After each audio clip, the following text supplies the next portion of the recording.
नमस्कार, गायत्री ज्योतिष केंद्र में आप सभी लोगों का स्वागत है। सर्वप्रथम आप सभी लोगों को सावन मास की ढेर सारी शुभकामनाएं। कहीं कहीं पे तो सावन मास का प्रारंभ सावन कृष्ण पक्ष से माना जाता है और कहीं कहीं पे जब सूर्य ग्रह कर्क राशि में प्रवेश करते हैं वहाँ से माना जाता है।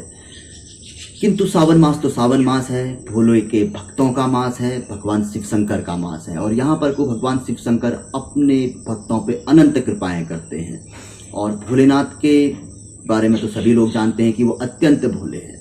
थोड़ी सी भक्ति पे अपने भक्तों को मनवांछित वर भी प्रदान करते हैं।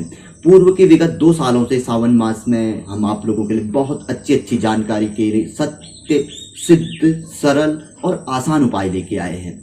बहुत लोगों ने आजमाया, उन वीडियो के कमेंट में हमने देखा है कि लोगों को चमत्कारिक फल भी प्रदान हुआ है।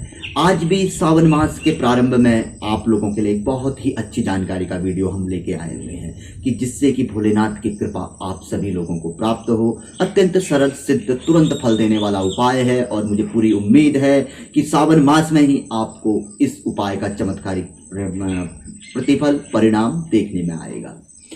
शास्त्र में बताया गया है कि भोले को प्रसन्न करने के अनेकों उपाय हैं। आप ओम नमः शिवाय भी यदि जप लेते हैं तो भगवान तो उसी से प्रसन्न हो जाते हैं। किंतु ये कलयुग है, कलयुग में ढेरों पाप हमारे कहने होते हैं, कहीं पर को हम गलत भी कर बैठते हैं तो सब चीज हमारे साथ लगे रहता है।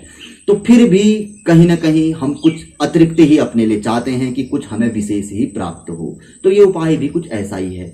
बताया गया है कि यदि भोलेनाथ की आपको कृपा प्राप्त करनी हो तो सावन मास में, पूर्ण सावन मास में या सावन के सोमवार में अपनी परिस्थितियों के अनुसार आप कभी भी आप एक ही बार तन मन पूर्वक यानी कि भाव पूर्वक आप एक बार भी इस उपाय को कर लें तो भी आपको इसका पूर्ण महीने का प्रतिफल प्राप्त होएगा।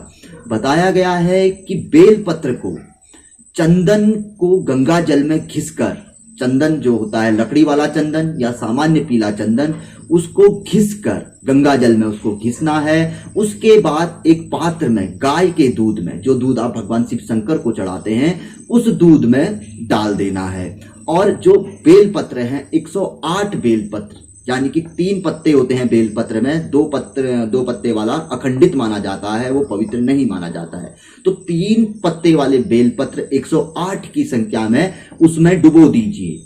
108 बार ओम नमः शिवाय बोलते हुए, जब पहला पत्ता डालें तो ओम नमः शिवाय, दूसरा डालें ओम नमः शिवाय, 108 डालते डालते आप 108 बार ओम नमः शिवाय जापिए और उसको उसके बाद भोलेनाथ यानी कि शिवलिंग पे आप उसको चढ़ा दीजिए। वहां पर भी ओम नमः शिवाय का आप ध्यान करिए और अपने जो मनवांछित आपकी कामना है वह भगवान भोलेनाथ के सम्मुख प्रकट करिए।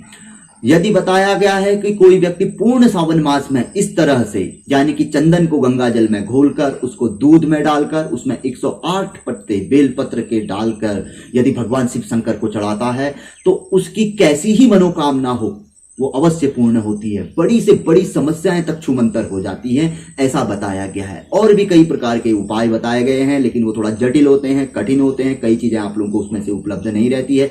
जो सुलभ होती है हर जगह पे उपलब्ध हो जाती है, उसी जानकारी से संबंधित वीडियो हम आप लोगों के लिए लाते हैं। शीघ्र ही एक बहुत अच्छी जानकारी का वीडियो और मैं आपके लिए प्रसारित करूंगा कि जो चीजें आप लोगों को सुलभ हो जाएंगी। तो मुझे पूरी उम्मीद है कि जो व्यक्ति भी मन और तन यानी कि भावपूर्वक इस उपाय को करेगा उसे भोलेनाथ की कृपा, भगवान शिव शंकर की कृपा अवश्य ही प्राप्त होगी। तो पुनः आप सभी लोगों को सावन मास की ढेर सारी बधाई और भगवान शिव शंकर आपके ऊपर कृपा करें, हम उनसे ऐसी प्रार्थना करते हैं। तो मिलेंगे ऐसी किसी बहुत अच्छी जानकारी के एपिसोड के साथ अगले वीडियो में। तब तक के लिए नमस्कार। जय श्री राम, जय श्री कृष्णा, ओम नमः शिवाय, हर हर महादेव।